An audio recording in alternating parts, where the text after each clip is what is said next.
இந்த நேரத்துல நம்ம மனசுல இருக்கிறத மக்கள் கிட்ட சொல்லி ஆகணும். தூத்துக்குடி ஸ்னோலினோட அம்மா என்ன அவங்களோட தம்பி, இன்னும் அவங்க பொண்ணுக்கு நான் தாய் மாமன்னு சொன்னாங்க. அந்த அக்காவோட குழந்தைக்கு மட்டும் இல்லைங்க, என்ன அண்ணனா தம்பியா நினைக்கிற தமிழ்நாட்டில் இருக்கிற என்னோட எல்லா சகோதரிகளின் குழந்தைகளுக்கும் நான் இன்னைக்கு மட்டும் இல்ல, என்னைக்குமே ஒரு தாய் மாமனா தான் இருப்பேன். நீங்க எல்லாரும் என்னுடைய ரத்த உறவு, கூட பிறந்த பொறுப்பு.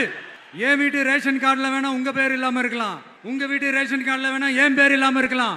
ஆனா நாம் எல்லாரும் ஒண்ணுதான், உறவுதான். நமக்கு இடையே எந்த அரசியலும் உள்ள நுழையவே முடியாது. என்கிட்ட இருந்து உங்களையும் உங்ககிட்ட இருந்து என்னையும் எந்த சக்தியாலும் பிரிக்கவே முடியாது. அப்புறம் நான் ஒன்னும் இந்த மார்க்கெட் போனதுக்கு அப்புறம், ரிட்டையர் ஆனதுக்கு அப்புறம் அடைக்கலம் தேடி அரசியலுக்கு வரல, படைக்கலனோட வந்திருக்கிறோம். பவர்ஃபுல் போர்ஸோட, மாபெரும் படை வரிசையோட, எல்லாத்துக்கும் தயாராகி தான் வந்திருக்கிறோம்.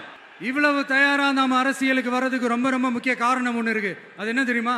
நன்றி கடன், நன்றி கடன், நன்றி கடன். கிட்டத்தட்ட ஒரு 30 வருஷமா, 30 வருஷத்துக்கு மேல நீங்க தான், நம்ம மக்கள் தான் என் கூட நிக்கிறீங்க, எனக்காக நிக்கிறீங்க, என்னை தாங்கி பிடிக்கிறீங்க, மனசுல ஏந்தி பிடிக்கிறீங்க, தாய் அன்போட மடியில ஏந்திக்கிறீங்க. உண்மையை சொல்லணும்னா வேற யாரை விடவும் எனக்கு இந்த அன்பையும் ஆதரவையும் கொடுத்துருக்கிறீங்க. என் மேல உயிரையே வச்சிருக்கிறீங்க. என்ன உங்க வீட்டுல ஒருத்தனாவே ஆக்கிட்டீங்க.